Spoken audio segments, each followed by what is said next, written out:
Welcome to another edition of Minor Obsession. Scott Lieberman with Sean Newton, and we've got a lot to cover with you today. We've got men's soccer, men's basketball, women's basketball, all doing really good things right now. The basketball teams are at a great early start of the season, and we'll get to that in a moment. But first, let's talk about men's soccer in the postseason. Conference USA Championship, NCAA Championship on the horizon.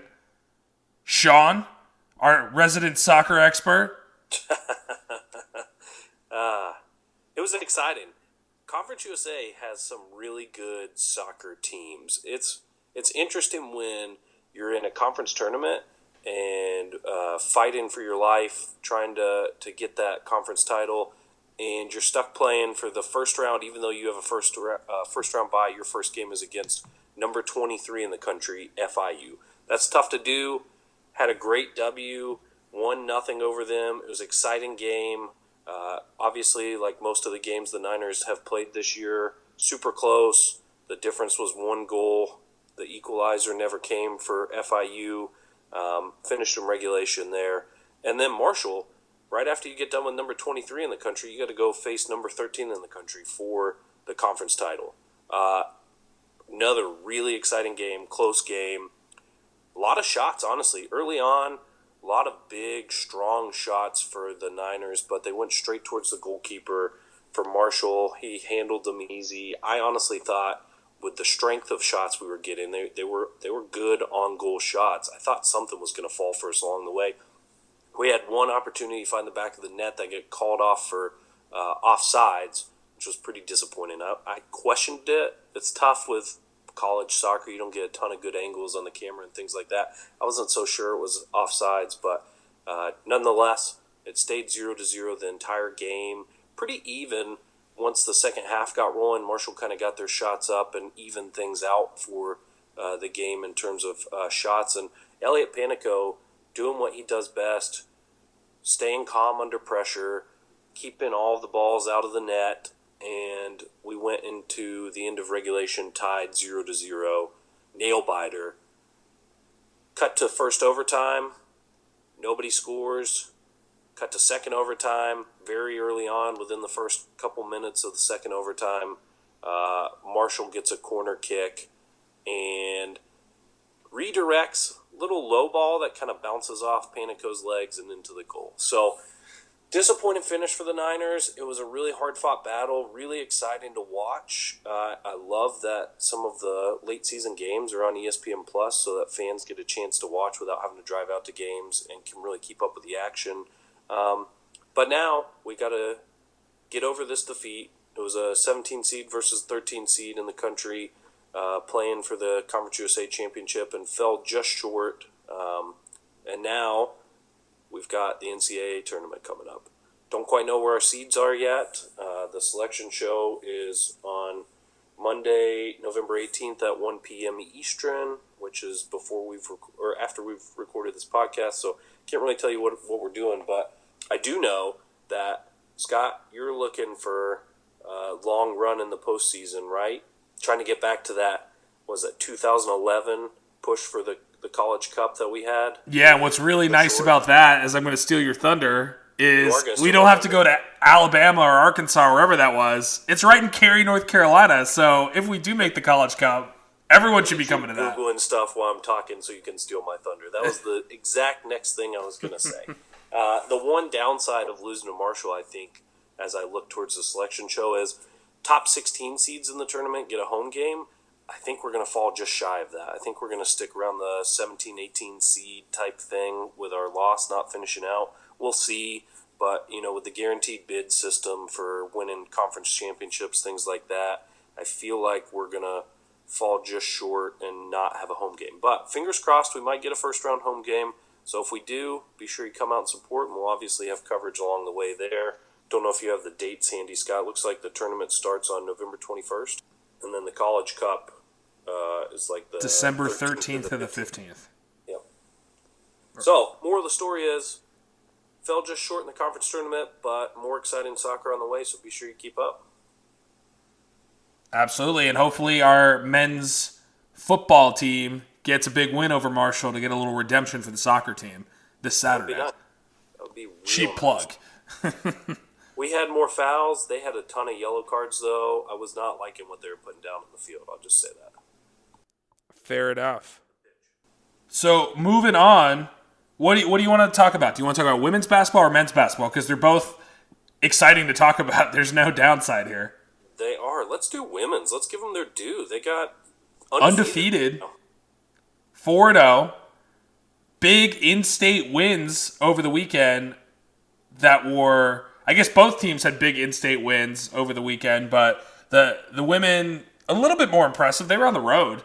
They went to Wake, they went to ECU, got 2 W's to continue this really nice season that they're putting together. The Wake game and the ECU game, we won both games by 12, so you can see the competition's getting a little bit tougher, but not too tough for our squad. They won 77-65 against Wake and 59-47 against ECU. Crowd was very excited with that announcement around the end of the first half during the men's game when they came on the PA and let us know that we beat ECU. I was pumped because I figured if they were announcing it, they were not going to tell us they lost. And following at the first half before we got to the game, it was 25-26. So it could have gone either way. And obviously in the second half, we really took it away. It was a tough day for me, honestly. I know your Giants had a bye, but trying to duplicate time between the Panthers and men's soccer and then duplicate time checking my phone for the women's basketball while I'm at the men's basketball game, it's difficult. There's a lot of things pulling in your directions. Big shout out, though. We haven't talked about her much to start the season, but she deserves to be talked about. Mariah Linney, past 2 games against her in-state opponents, 19 points against Wake Forest, and then 20 points against ECU. Doing her thing. The ECU game was obviously low scoring, but I like that our defense can hold up when our offense isn't quite putting up the points that they need to. Is really Jade Phillips, Mariah Linney, and Jasmine Harris on the scoring side of things, and everybody else was in low single digits there. So really had to have a defensive stand to take that one home against ECU. And Jade, yet again, I know I keep saying her praises, but you can sing them. Sing them. I think it's time for Conference USA to apologize and give her some awards ASAP. Can we get a Conference USA Player of the Week? Can we start, giving her a little something? Because 21-12 at Wake, 19 and whatever 8 or 9 at ECU. Oh no, she had a double-double. Oh, did she? Yeah. Don't disrespect her. I apologize. She had 17 and 14 at ECU. Yeah. So I mean, she's really unstoppable and is really the consistent force for our squad on all aspects. And just as predicted, the senior leadership, it's her team. She kind of got a little taste of that last year towards the end, and now she's all in with it. And man, she is just having one of those seasons. I expect first team Conference USA and all that stuff to come if we continue on this kind of run. You know what I really appreciate about her too? Her field goal percentage is always high, always like in the 50+ range, which is good.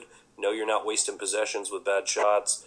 Always making sure she's taking the right ones, and it's not all just layups. I see her take a lot of mid-range jumpers too. So good to know that you've got somebody out there who's not going to waste possessions for you, and she definitely doesn't. She deserves all the credit you're talking about, and you're welcome. I didn't steal your thunder on that because I knew you were going to want to talk about it. Fair. So great stuff from them. What do you have the upcoming games in front of you? Yep, I do. So we've got a home game to cap off that road trip we just got done, where the women are going to take on Fordham November 24th at home. That's at 1 p.m. on a Sunday. And then we've got the Puerto Rico Classic, where they'll travel down to Puerto Rico, get some fun time. It always seems like the teams have a lot of fun going to a tropical location, playing on the beach while it's cold around here. And they've got Boston College, Tulane there, with probably another 1 or 2 added in, depending on how the results are. So some good stuff coming up. Excited to see what the women do over the next several weeks. Yeah, I look forward to it. It's like we've said, it's been a a fun ride thus far. I like the undefeatedness. So, Me too. switching to men who could also almost be undefeated, we had that tough loss against JMU to kick off the season where we really did well and kind of lost it at the end there. And we talked about the Georgia game as well. Well, it seems like those two games really gave them the ability to start closing out games, which has been really fun to watch. We had our big game against Davidson, which we haven't won in, I believe, the last 6 contests, 7. So back and forth every other year at home, away. You play for that ugly Hornets Nest Cup, which we got to experience at the game. And man, did we dominate Davidson. We talked about this on our last podcast. Jay Billis had Davidson ranked in his top 25. I think he had them as the 15th best team to look out for, whatever, pro prospects. And I remember being at Davidson last year, and the positive of the game was we never quit. We kept playing hard, even though we were down by 20. But it was depressing, and I was like, oh, here's another long season. So coming into this game, I'm hoping to be a little bit more competitive, not expecting much. Sean was correct on picking the spreads before betting on it. I said 7.5, he said 11.5. I think the spread ended up being 12 or so. And we dominated Davidson. I mean, we were up by 23, 24 points at one point in the game. We beat them in every statistical category. And I've never enjoyed a UNC Charlotte basketball game that much, like in a long time. I'm not going to say ever, but like that was the only time I got some pits in my stomach was, again, towards the last 5 minutes, because I've seen it happen the first couple games and last season. Davidson hit a couple threes, got within 9, and then we just kind of buckled down and continued to put the game away. But what a great game, and great shout out to Drew Edwards, our super senior graduate student. He had a great game there, 16-9, and you could see kind of when the team started to not fall off the tracks, but get nervous. Boom, there's Drew making some big plays, calming everyone down. You could see him kind of really being one of those locker room leaders with the squad. My favorite stat line out of all of the stats, lead changed 0 times. Davidson literally never had the lead. The only time it was tied was 2-2. That is domination. Like you said, we were up 24. God, it was so nice. And one of the things we talked about coming out of the JMU game was, would high 3-point taking make sense for this team and what they do? And I have loved what I've seen over the past 2 games. We went from taking 22 3-pointers in the first game against JMU. We only took 12 against Davidson. And I really think with the way our team's built, that makes sense. We only made 4 out of 12, so still shooting, was that 33%, which is solid. But know your strengths, playing on the inside. Loved what I saw against Davidson. Wake Forest, similar fashion. It was a lot closer. We came into half tied 29-29. I don't think the thing I appreciated, you can tell when you're nervous about teams. So when your team is still winning by 5, but you just don't see the energy that you want to see or feel like the favor is in the other team's hands. Never felt like that against Wake Forest. I don't know about you, but for me, up until like the last couple minutes of the game when they were trying to tie it up and take the lead, I had full confidence in the Niners. Quick correction. You mean Davidson? No, I'm talking about Wake now. Oh, you're talking about Wake now? I switched to Wake, yeah. Okay. I did not have full confidence in the Niners. I was nervous. I felt it. I was very nervous. Light in defense. I felt great when, Malik Martin made that 3, and I ruined your video shot because I'm actually paying attention to the game rather than, working the Twitter. But I'm sure everyone listening appreciates that. And when he made that, I was fired up. I was like, oh my goodness, we're going to beat Wake. And then I believe it was Childress on their team. Or maybe it was someone else. There was like 2.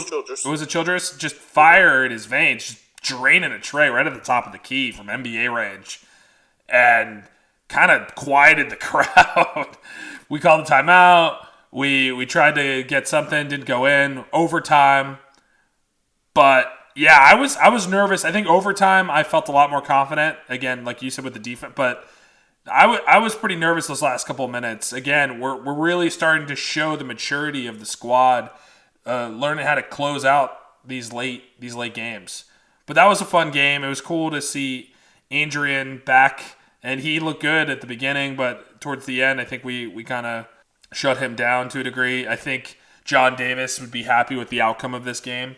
He had a decent game, and the 49ers won. So win-win on that side.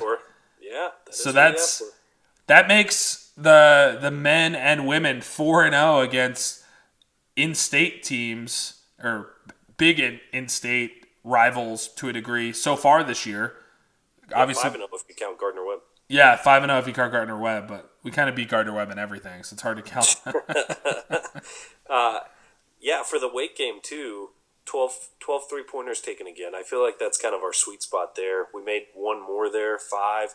Was really impressed with what I saw to Jameer Young, 4 for 5 from downtown, 8 for 12 overall, 24 points, 4 rebounds. I'll give it to you. Credit where credit's due. I mean, you took the first stab at picking people and picked the entire team, but you did say you liked what you saw of Jameer Young and his reputable high school that produced Jarrett Jack, the perennial Hall of Famer. And I forgot about Marquise Fultz James and the number 1 NBA draft pick a few years ago who now can't shoot for some reason. But there's other people that went there. DeKalb High School has won a lot of high school championships. It was just a blip in the radar. But yes, I think Jameer Young has definitely solidified himself as one of our best players. He already got Conference USA freshman that one game against JMU and has played much better the last 2 games with W's. So wouldn't be surprised if he wins Conference USA freshman of the year if he continues at this pace. And again, I want to emphasize he's a freshman. So imagine how much better he's going to be as a sophomore or a junior once and he already is built pretty well, but strength and conditioning, all those things, you get your biggest jump your sophomore to junior year, and he's getting PT as a freshman. I'm very excited about what we have in him, and I think the sky's the limit. He could be our next big player.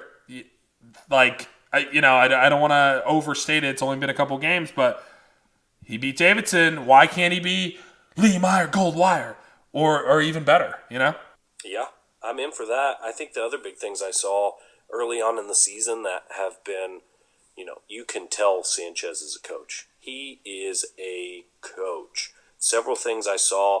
That defense we talked about all last year and putting that in place, what you expect when you see a UVA team come out on the floor for Tony Bennett, he's doing here. He knows the scheme. He knows how to aggravate offenses. Davidson's a huge offensive team. That's what they rely on, being able to drain the tray ball and aggravate you on the inside and put up points.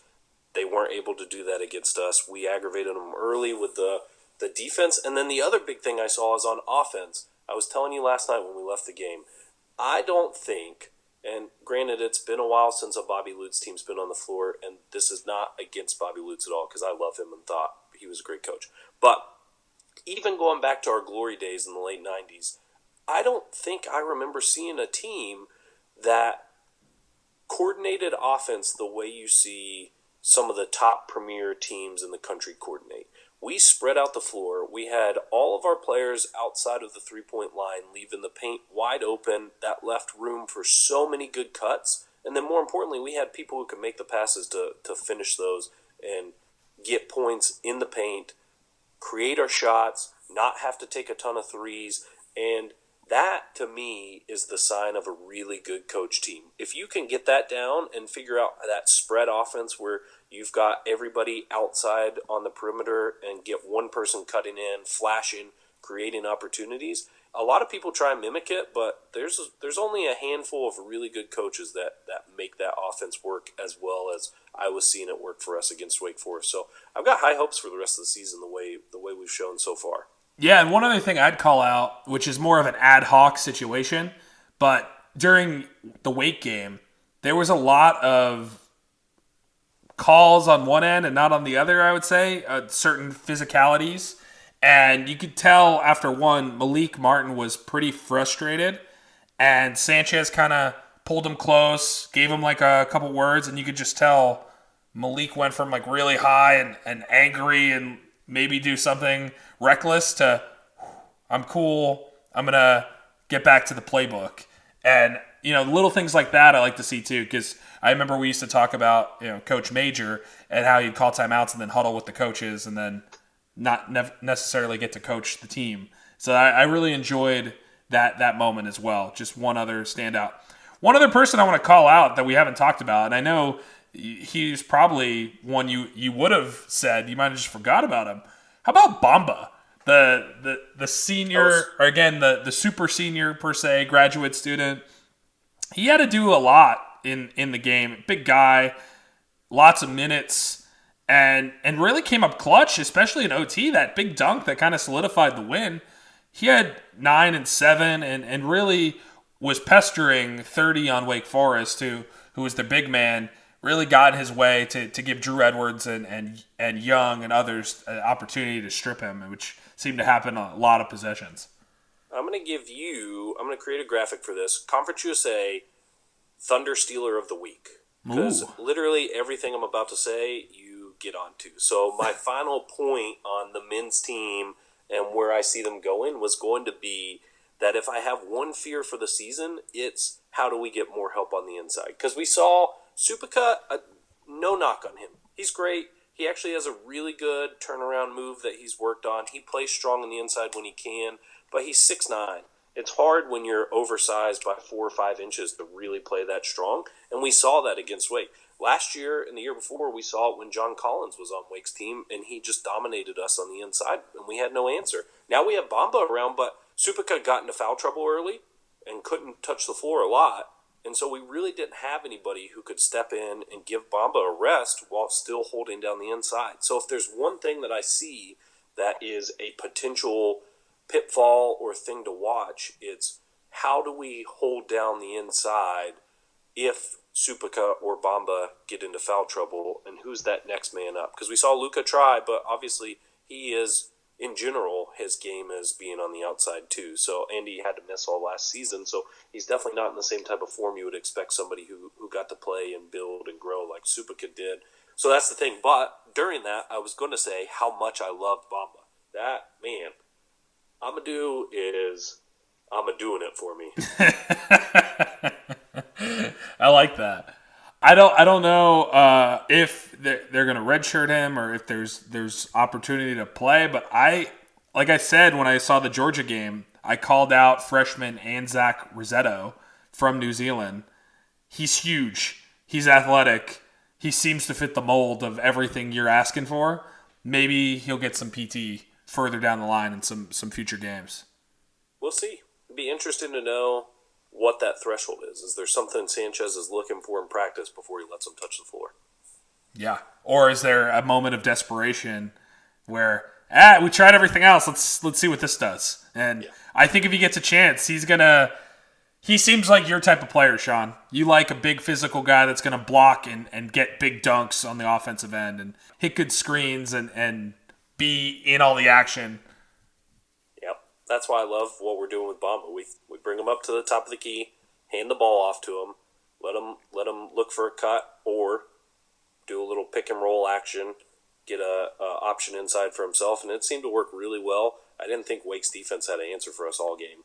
He's also a strong passer, too. I saw some really nice passes on some cuts that I was impressed with. How about that behind the back by Shepard, too, by the way? We didn't mention Shepard at all, but that behind the back pass was awesome. Yeah, that was really good. Anyways, team's fire. Hard not to be excited when you start 2-1. I'm looking forward to the next few games. Don't know if you got the schedule up right now, Scott. Yeah, so the next game is against a team hopefully we could beat. App State. We know we don't like them. That's at App State. I know there's a viewing party at Fitzgerald's for those that are interested in that, or if you're going to drive up to the game, go for that too. It's a Thursday night, so if you can take off work for Friday or can operate on a limited sleep, I think that's a good one to head to. And then we're at Georgia State the following week, and our next home game is against South Carolina Upstate. That'll be November 30th. And that's a tough one. We talked about that, but USC Upstate normally has a pretty strong team. They put a hurting on us a couple years ago. So Yeah, they're currently 1-3.